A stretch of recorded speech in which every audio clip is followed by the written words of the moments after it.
story of a small-town girl who came to the big city.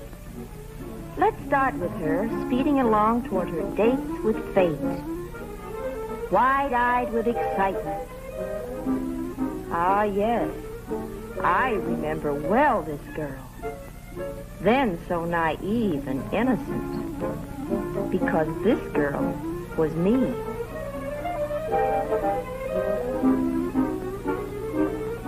Little did I suspect that bright day the startling adventures just waiting to happen to me in the city ahead. If I had known then all that was to happen to me, I might have turned the car about and raced away from this place twice as fast as I was speeding toward it. Rounding a curve, I brake my car to a stop on a hill, high above the city I had heard so much about all of my life. Bright fires of excitement were sparkling inside me as I ran forward for a first look at it. There below me, a bit smoggy, lay fabulous Hollywood. Astounding adventures awaited me down there. But quickly, my thoughts jumped back to my hometown of Greenfield, the newspaper office where I worked, the afternoon I had been summoned into the office of our editor, a man who both fascinated and frightened me.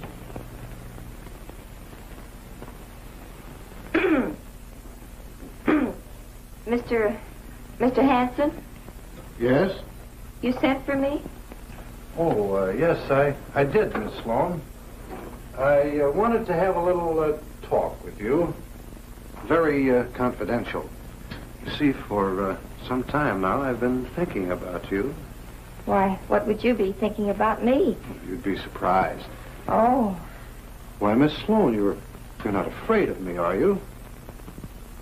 I guess I do have a kind of a reputation that frightens most girls in this town, but tell me, Miss Sloan, do you think I'm a big bad wolf? Miss Sloan, as I was saying, I've been thinking about you, and do you know what people in Hollywood do? I mean, do you know what actually goes on out there? Well, No, you don't know, Miss Sloan, because everything you read or hear about the movie city contradicts everything else you read or hear about it. Like this, for instance, today's paper. It's here on page 1. There. Hollywood investigator claims belly dancers perform nearly naked in swank strip spot. Or this juicy item. Screen star spits in critic's eye, scores bullseye. Now, these are the news headlines, but listen to what film fan reporter writes in her column. There. I've always found screen stars to be innately kind and polite. Now, I always thought anyone that spit in your eye was downright impolite. And this. No matter what scandalous tales you hear about our city, the truth is nothing unusual ever happens here. But take a look at this. Naked woman on motorcycle outrages police through streets near Hollywood. A naked dame racing bareback and bare everything else through the streets. I suppose that's not unusual for Hollywood. And listen to this sugar broadcast by Prunella Skipper.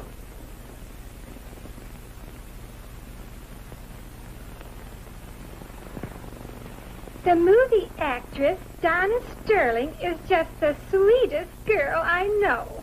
All her troubles have been due to her being just too generous to people, especially men. She just can't say no to anyone. Especially men. The poor, misunderstood child is rushing to the arms of her only true love in Las Vegas, just as soon as she gets a divorce from her fifth husband in Reno. See what I mean? Here's a city that everybody wants to read about, hear about. But everything you hear about it is contradictory. What kind of place actually is Hollywood? That's what everybody in Greenfield and everywhere else would really like to know. So give them the answer, the real lowdown with no punches pulled, and I'll bet we double the Star Times circulation. That's why I've decided to send someone up there to write a series of articles for us. The facts, you understand. And whatever that is, good or bad, we're going to print it. Should be sensational. Yes, Go to Hollywood and find out. Actually, do yourself everything they do out there. Know what I mean? Me? Why not? You have all the equipment necessary for the job. But I wouldn't know how. I'm confident there'll be plenty of applicants to teach you how. But I haven't had any experience. I'll bet you won't say that when you come back. Well, Mr. Hanson's words had made me curious.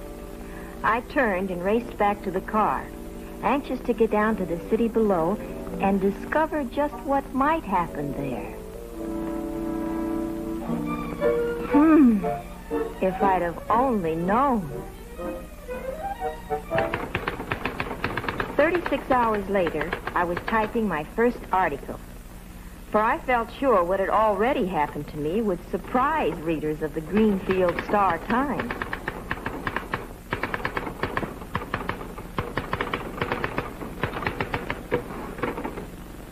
I headed it, My First Day in the Land of Make-Believe.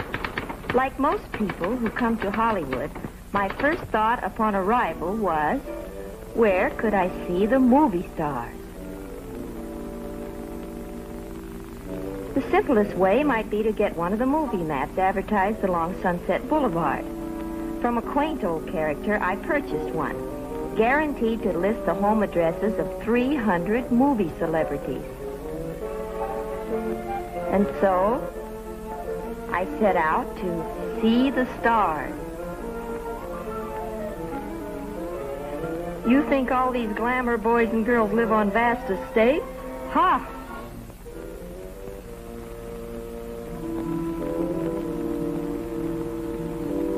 According to my map, most of their homes were on out-of-the-way streets.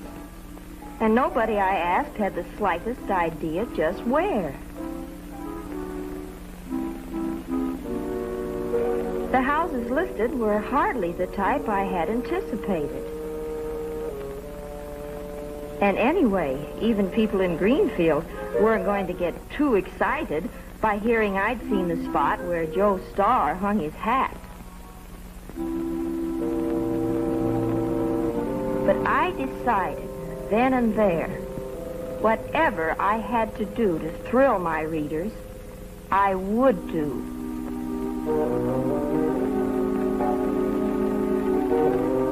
My first adventure, however, happened by accident.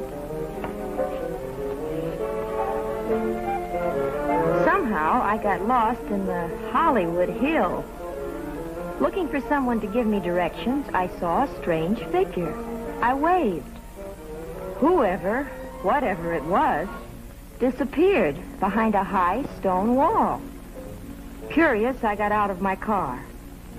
The place had a foreboding look. But I was lost. Anyway, I was seeking strange experiences. This looked like a place where you would certainly find them.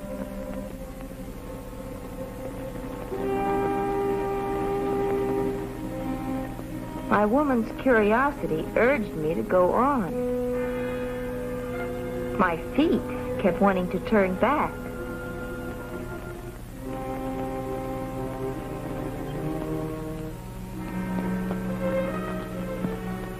Somehow the place was weird. A perfect setting for ghouls and ghosts and horrible happenings.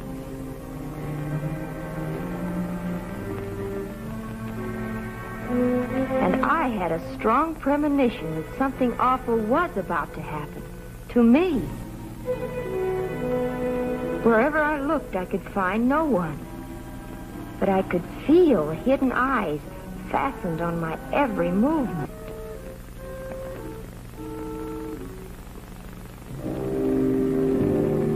It was a creepy place.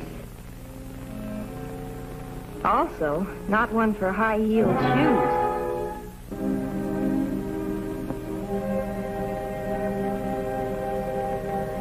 I tried to act calmly, but inside, my nerves were whipping up a small-sized panic. Suddenly, something jumped up in the bushes behind me.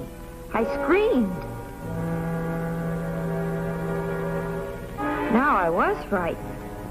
It seemed I had stumbled into the ruins of an old castle, a haunted castle.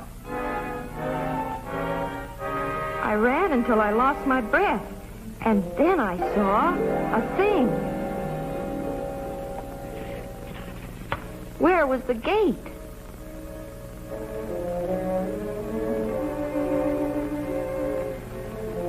I was running around wildly trying to find it when I stumbled and fell flat.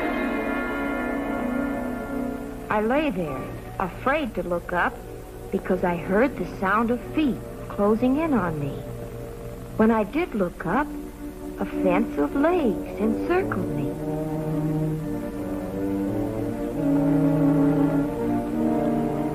And the tallest man I had ever seen towered over me. The man motioned for me to get up.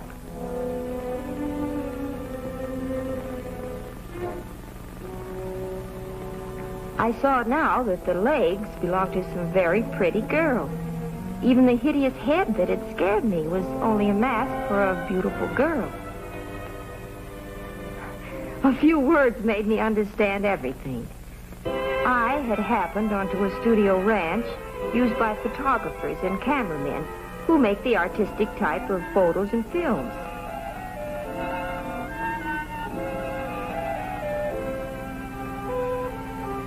These girls were a group of models who posed for them. They had hidden at my approach because onlookers were usually a nuisance.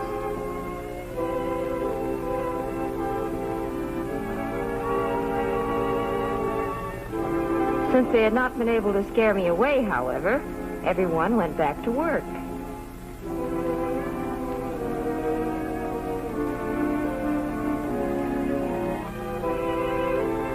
There were several groups of professional photographers around. But, as one of the models pointed out, some of the photographers used the picture-making gag just as an excuse to get acquainted with and ogle girls.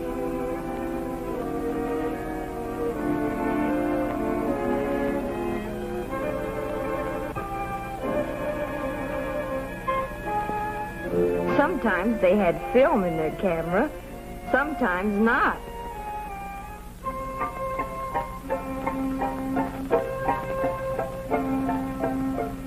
Later, promising to stay out of camera range, I wandered about, looking at different groups at work.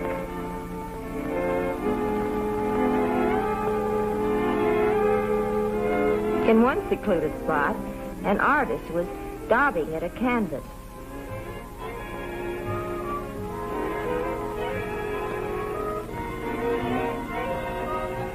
After a while, the artist had an idea. And his idea, he should paint less of the model's costume and more of the model.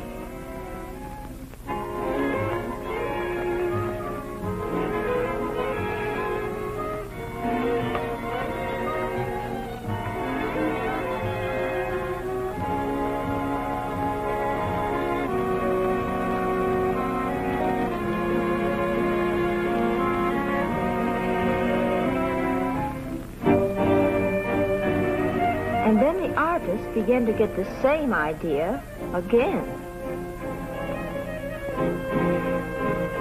He should paint less of the model's costume and even more of her.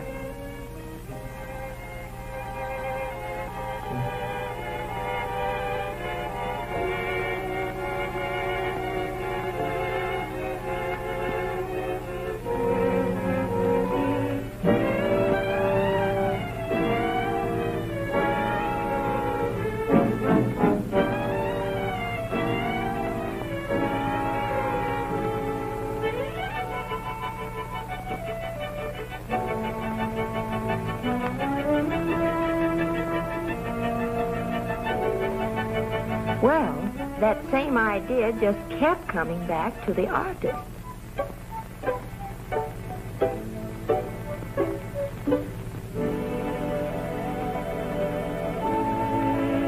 But at last the model said, "Wait a minute.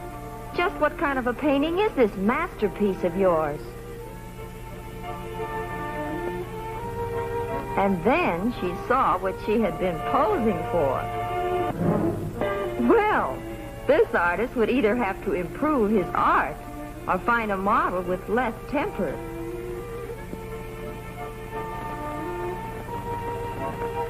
Between posing scenes, the model sought out hideaway corners in which to sunbathe.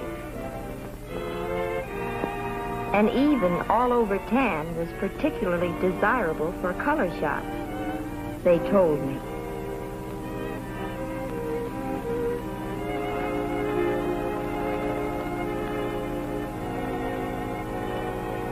I made notes of what I saw,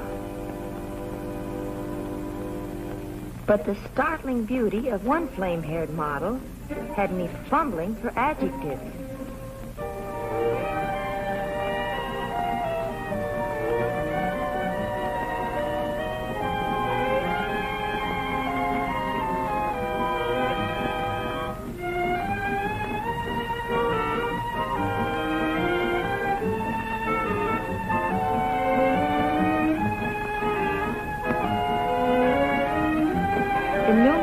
Young peacocks roamed all over the ranch, and this girl threw breadcrumbs to them. But the peacocks refused to come near enough for her to pet them. As one photographer exclaimed, "Silly birds."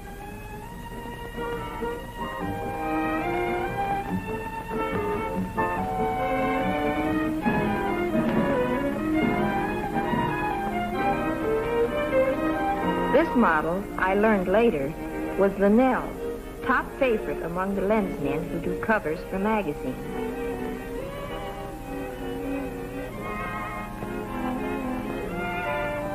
Her fiery golden hair, falling down over her cream-white body, resulted in the most sensational color shots.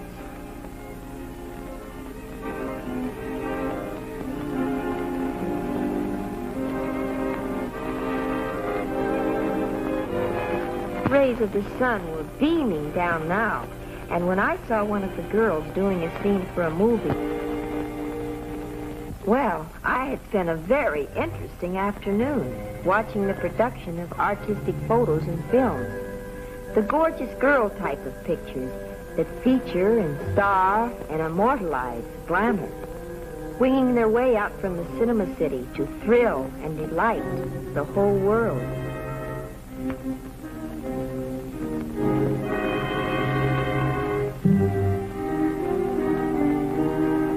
As I was leaving, the tall photographer handed me his card. He said he could use me as a model, but I was still a little afraid of him. The third day I was in Hollywood, I received an envelope marked "Very Personal." The letter inside invited me to some very special entertainment, to a show you could see only in Paris or at this French Follies Theater. To ensure admittance, I took the letter and $2 and found on arrival the show had already started.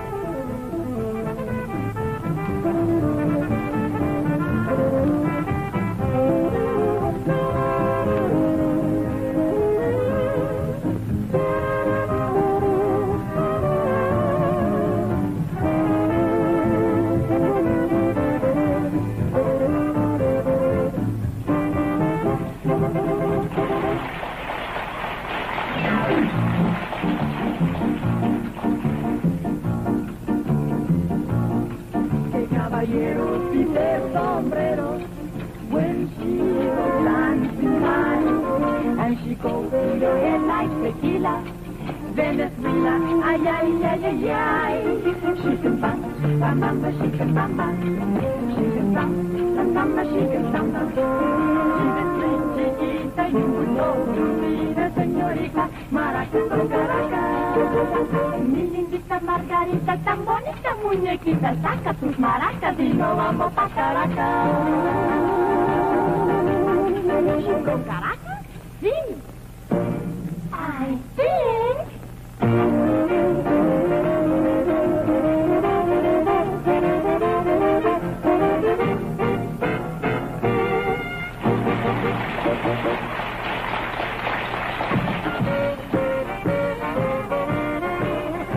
opening production number, there followed a number of alleged comments in comedy acts, most of which were about as funny as a contagious disease.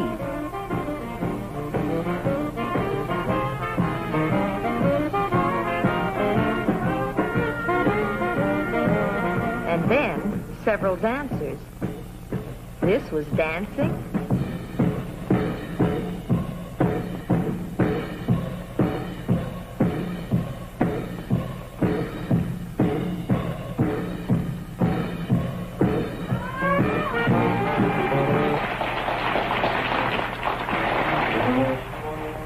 But there was one number quite different.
Set to read your latest literary gem for the Star Times. Still, I don't think I'm the type to be a literary critic. Oh, I just want to get the reactions of a common, normal person. Now, dear, you know I may be common, but not normal. Oh, I'm on to you. You do more talking than anything else. Well, confidentially, I'm better at talking than anything else. Did you model for anyone this week? Yes, I worked yesterday for one of those would-be wolves. He called and said he wanted me for a sitting. Turned out to be more of a running. Do you mean he chased you? Well, what did you do? Well, I let him get close enough a couple of times, to make it interesting. He's too feeble to be a menace. So I got my exercise and $5 an hour. The tales you tell. You should be writing these stories instead of me. Well, your editor might be interested in some of my adventures, but I don't think he'd dare publish them. Well, let's hear how yours sound. My Adventures in Hollywood by Darla Sloan. All right, Darla. I'll read what you wrote and did. After seeing the girls at the French show toss aside all their garments, I convinced myself I might be able to take off a few. So I made a date and went over to pose for the photographer I had met at the ranch. He explained that here at his studio, he made all types of photos. He showed me photos of what he called girls in costume. They looked to me more like girls out of costume. Then Tall Tom wondered how my legs would photograph. My way of showing them proved unsatisfactory. Higher, he said, I want to see your legs, not just your feet.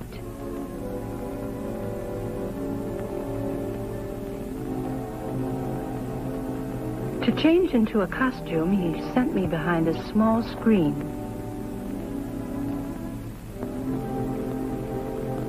While I was changing, I kept thinking back to the day at the ranch when I had looked up and first seen this Tall Tom towering over me. I began to wonder just what he had in mind now. I had heard stories about photographers.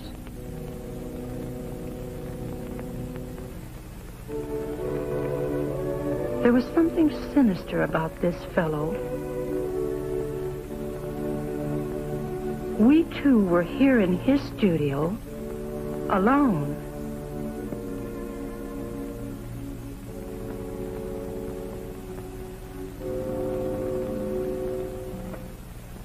I peeked out again. His back was toward me, and then he turned and saw me. He started coming toward me. He came nearer. Nearer. Near. Oh. And then he said, "Here, wear these stockings."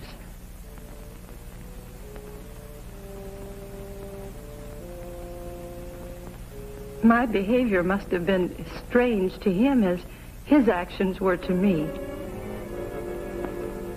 The outfit for the first photos actually wasn't too brief, but for some reason, I felt as if I were trying to hide behind 3 postage stamps.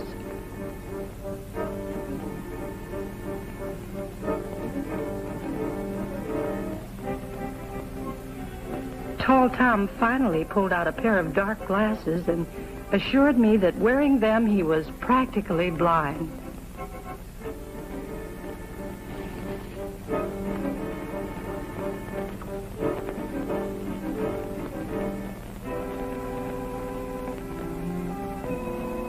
After getting me into a pose, he wanted me to smile.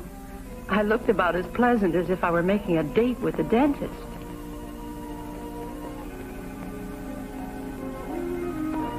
Finally, he promoted a fair expression by having me say, "cheese." Maybe this is how they started calling this kind of photography cheesecake.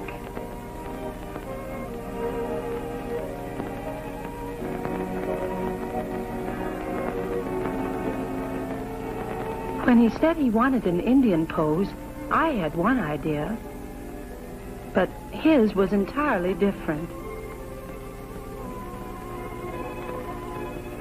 Well, if Minnehaha ever posed this way, it must have been when she was loaded with fire water.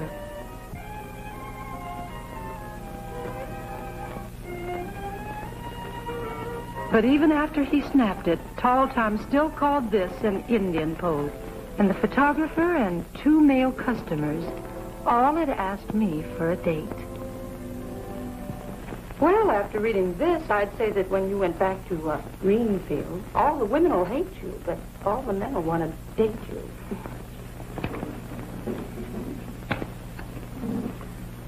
I wonder what Mr. Hanson, he's our editor, I wonder what he'll think of me.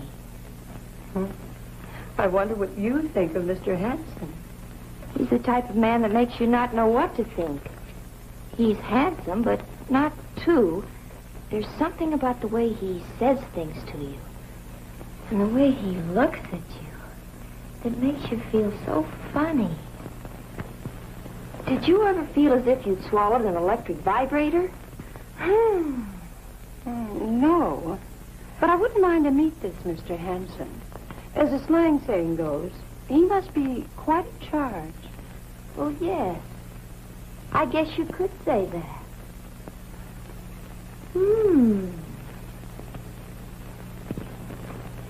Hey, who's the lassie with the cute chancy? Use this in a 4-column spread over Darla Sloane's article. Here. Yo! So that's how Darla Sloane looks. No wonder so many interesting things happen for her to write about. Yes, I guess she's getting plenty of experience. I read all her articles. You know, here in Greenfield, you gotta get your excitement secondhand. Believe me, boss, if what she writes actually happens, in Hollywood, she's good. She was good here, too. I wonder what she'll do next. I wonder. Well, Mr. Hanson might have been surprised to know I was thinking of answering a Lonely Heart ad. Not the one who wanted a perfect mate. And I couldn't help the handsome man who needed a wealthy wife. But Mr. Sophisticate, who wanted to show some girl a wonderful evening.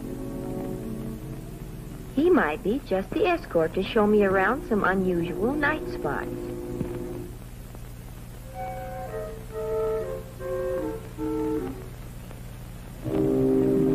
Somehow his voice was not quite what I expected. But he was eager. One thing I never learned to do, smoke. For this date, though, I wanted to appear worldly wise. But as usual, one drag and I felt as if I were drowning. Oh, well, I would just have to act as if I'd been around. The bell buzzed. I primped myself, went to the door, opened it, and there was Mr. Sophisticate.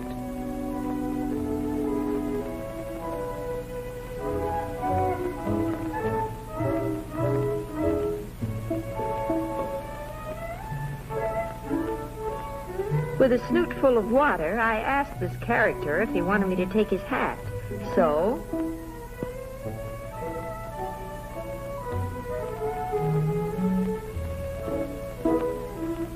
it seems in his hat, he brought his own lunch.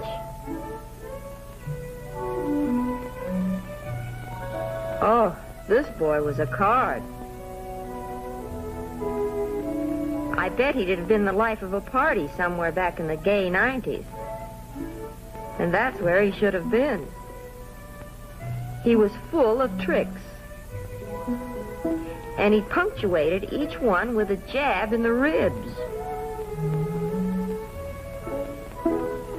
Did I know he made big money? He showed me. Big money.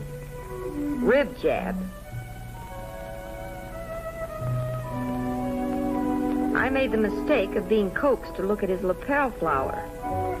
But I was ready for his next rib jab. This literally had him rolling on the floor.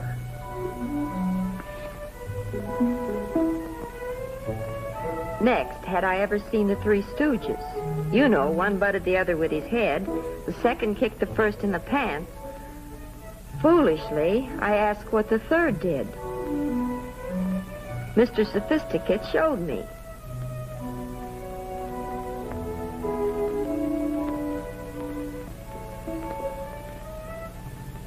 By now, I'd figured out a little game myself. It started out sort of simple-like. Maybe that's why my newfound pal immediately took to it.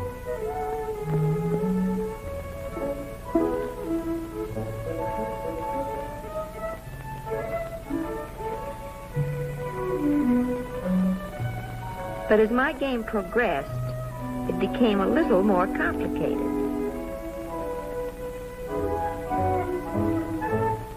Old Ribjabber told me he had never tried this blind man's waltz before, but it was nothing but fun. I told him I knew he'd get a kick out of it. And he was Mr. Sophisticate? I crossed Mr. Sophisticate definitely off my list. But another ad caught my eye.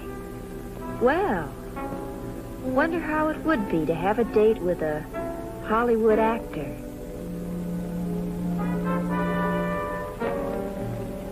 The next evening, though, when the buzzer sounded, I had almost decided not to answer it. But I knew he was completely different from Mr. Sophisticate the moment he stepped inside the door and said, I am Sir Reginald Reginald. Sir Reginald, won't you sit down? You may call me by my first name.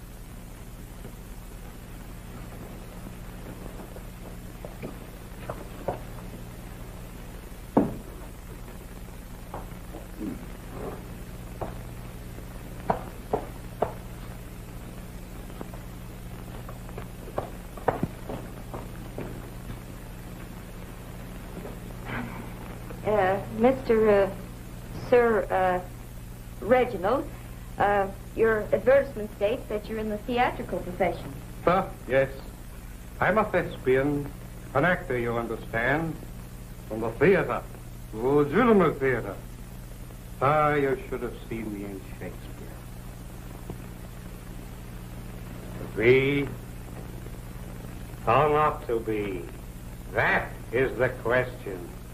Whether it is nobler in the mind... But now you're in pictures. Yes.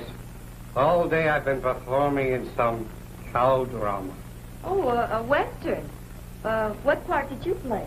The line was, they went that way. It's 5 different characters in 5 different makeups. I said, they went that way. I think they went that way. I don't rightly know, but I think they went that way. I don't know, but they went that way, I think. The one of me voice is losing its resonance. You don't happen to have something to drink, have you? Would you like a drink of water? My dear, I want to drink, not bathe. A previous tenant had generously left behind 2 bottles of wine in the refrigerator. I proudly brought forth one for Sir Reginald. He looked at the label, muttered something about domestic. Maybe it was because the wine wasn't imported. Anyway, that boy had a way of drinking without tasting. Well, I gulped one too.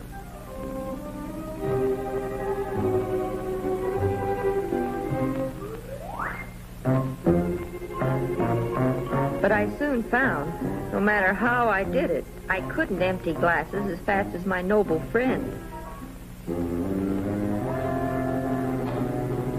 Sir Reginald finished the first bottle in a breeze. The second bottle about finished Sir Reginald.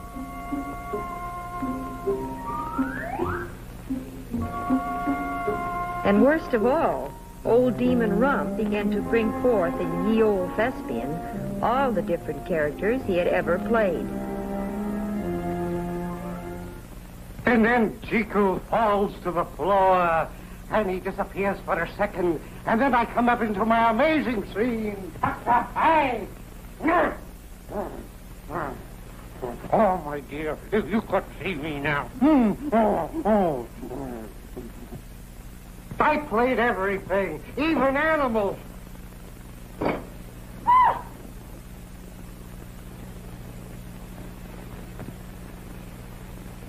Perhaps you saw me as the Avenger, the sun's fury. Oh, what a scene. The sort of thing the audiences love. I beat the heroine for 2 reels. What a romantic scene.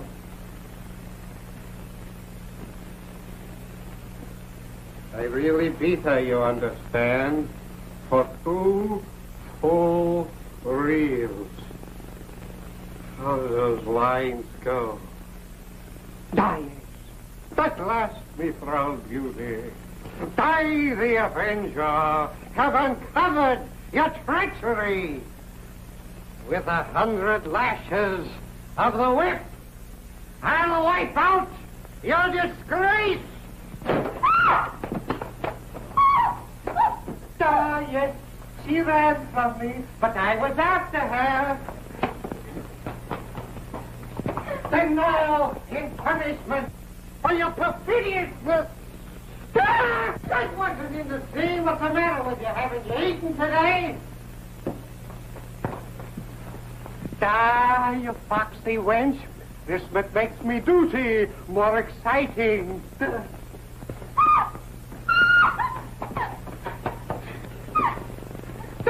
Cinderella! Peter, for 2 full reels! Stop twisting and turning and ruining the scene! Here! 2 full reels! Until I was completely done in. Very exhausting scene on me, you understand?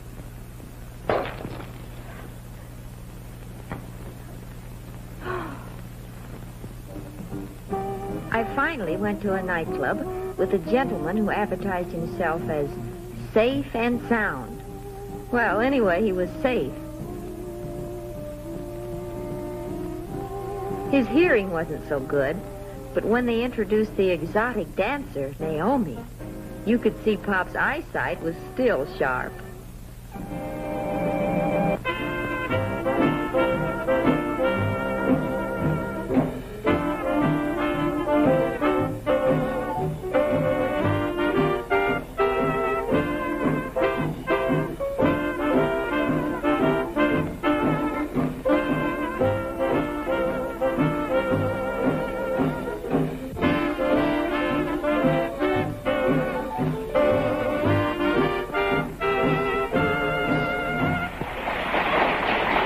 After Miss Naomi's artistic efforts, I noticed a couple near our table, having a difference of opinion about a subject most popular in Hollywood, legs.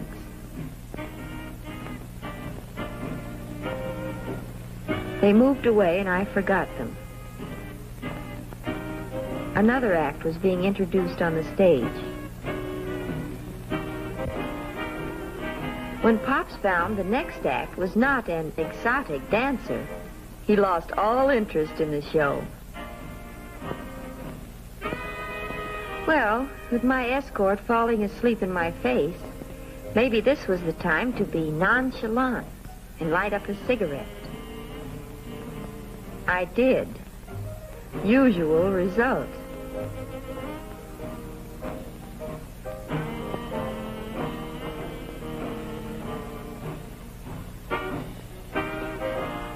But if a lady couldn't act nonchalant, she could at least always go powder her nose. Approaching the nose powdering department, I saw the couple which had been arguing near our table.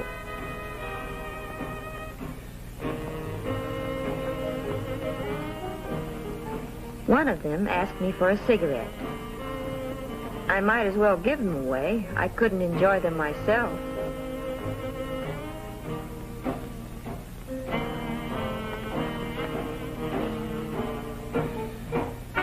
The fellow explained the two of them were arguing about whether his friend, Janae, had better than average legs. To decide the argument, he wanted me to match legs.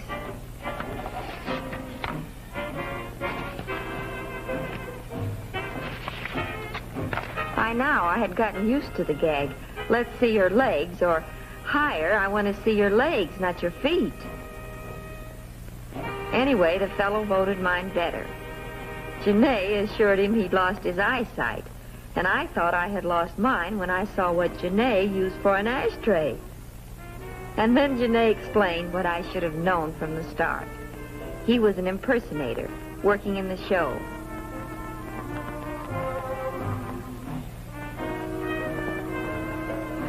No wonder I choked on my cigarette this time.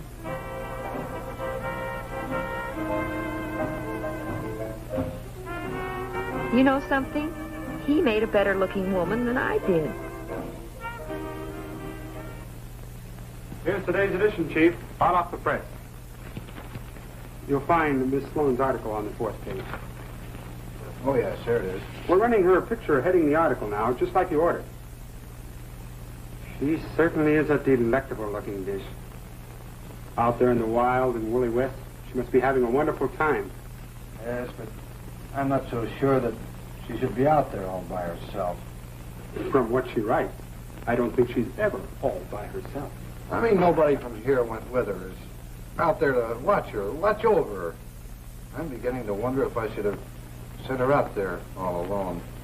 In fact, why should I have sent her out, period? Pierre Martin was a nervous little man who had a wholesale lingerie house.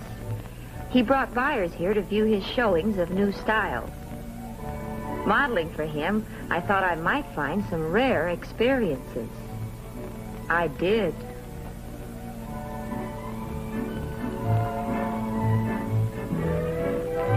It was nothing unusual for the excitable Pierre to stick 2 cigarettes in the customer's mouth and light both of them. One reason for Pierre's fluster was that we girls in the dressing room were never ready to start the shows on time.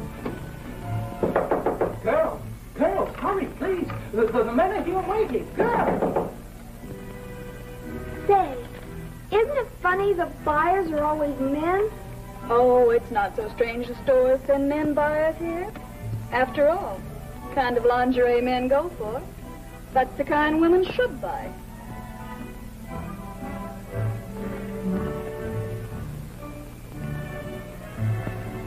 Girls, let's go with the first number. How long will you be? 5 or 4 minutes. No. I wonder what makes him so excitable all the time. Probably working around all this lingerie. Make way, for the body's beautiful. You should have been parading around out there 5 minutes ago. You mean for something so wonderful, they can't wait 5 minutes? The way she's always claiming what a shape she has. You'd think she had my body. You'd better hurry, Jean. You follow me. I've always found that easy. Dreamer. Well, girls, here I go. No matter how impatient the buyers had become, the sight of Francine displaying Pierre's creations always had a soothing effect on them.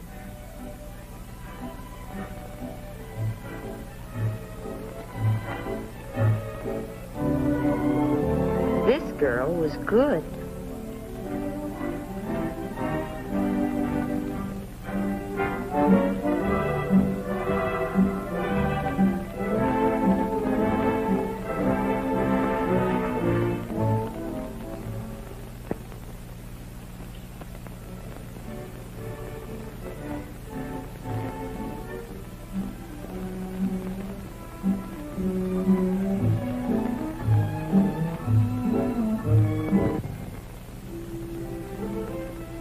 Jean may or may not have been joking about being able to follow Francine in anything.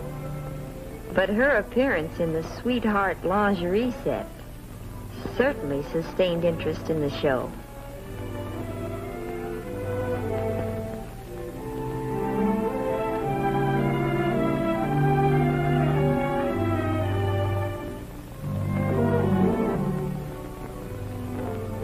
As the girls modeled, the buyers discussed figures, both kinds.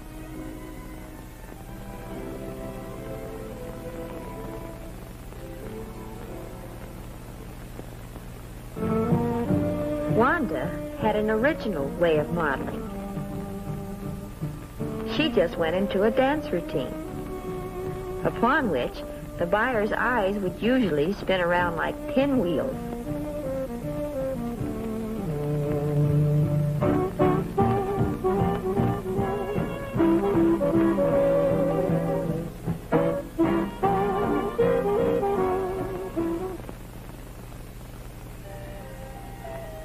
A short length nightie was my first contribution to the showing.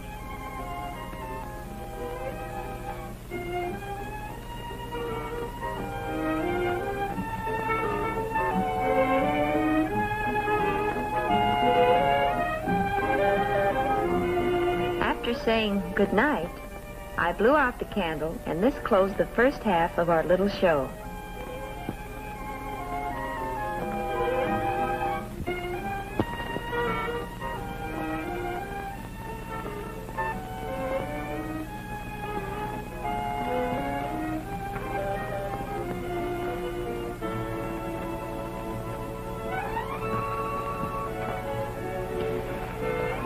I wonder if most of the buyers come in to buy or just to look. Why, dearie, don't tell me you're the type that minds men looking at you. Why, the 2 days that you've been here, you must have had a dozen men ask for your phone number. Or maybe the shrinking violet routine is what gets them. Yes, I'll have to try. I'll have to convince men that I'm so very, very nice. I've got news for you. You're not that good an actress.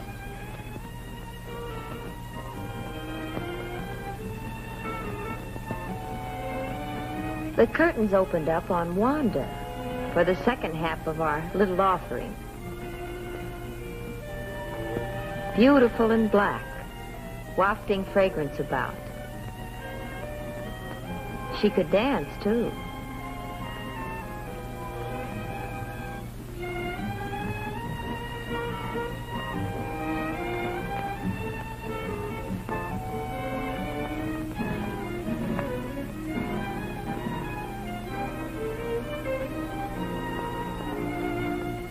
Wanda would finish by looking at the customers like this, and they always wanted this number, and hers. Francine was our #1 stocking sales girl.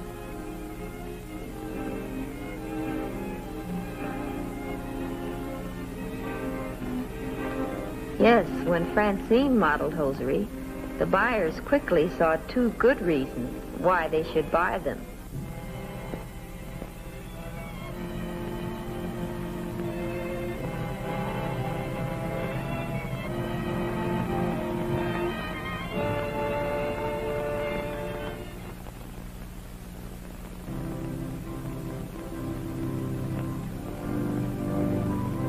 An original creation by Pierre was his bridal night lingerie. I felt flattered that he chose me to model it.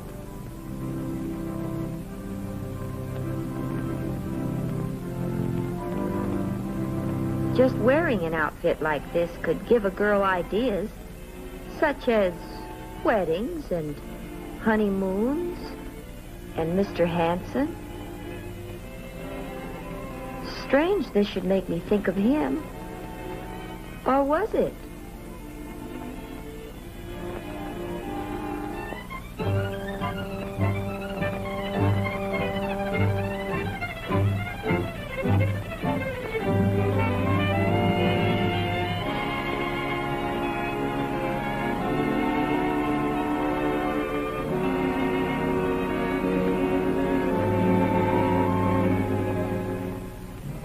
Judith had been with Pierre longer than any other model, and she broke all the rules.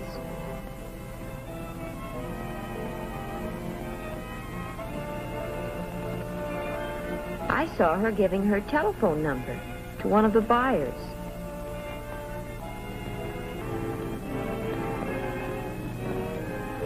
This girl was jealous of me, and I wondered if we'd have trouble. And I didn't have to wait long to find out. Pardon me. Say, I always always wear that outfit. Well, Pierre had my name on it, so evidently you're not wearing it today. Today, too. You may be Pierre's new pet, but I'm wearing that outfit. That's silly. I already have it on. That's easily changed.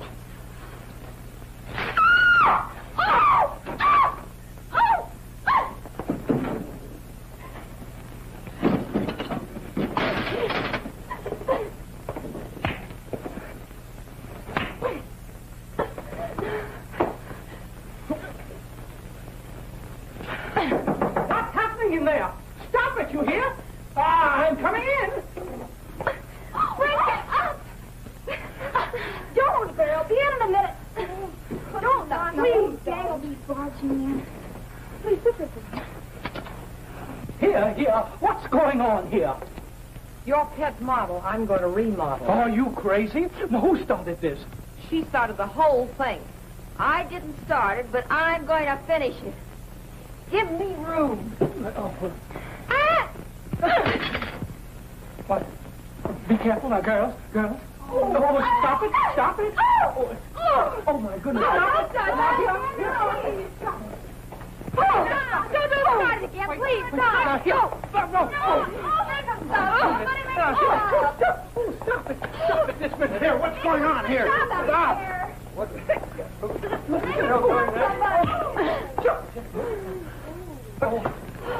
Just.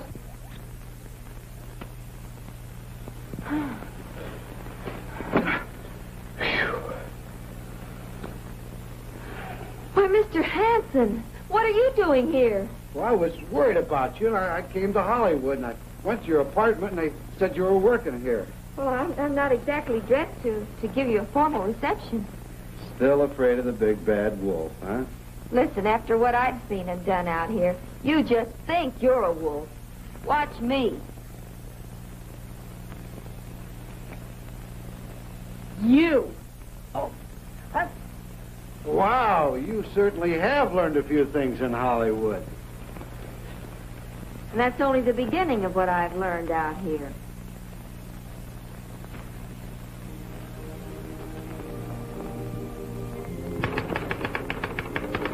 Yes, Hollywood is no doubt just about like any other city of similar size.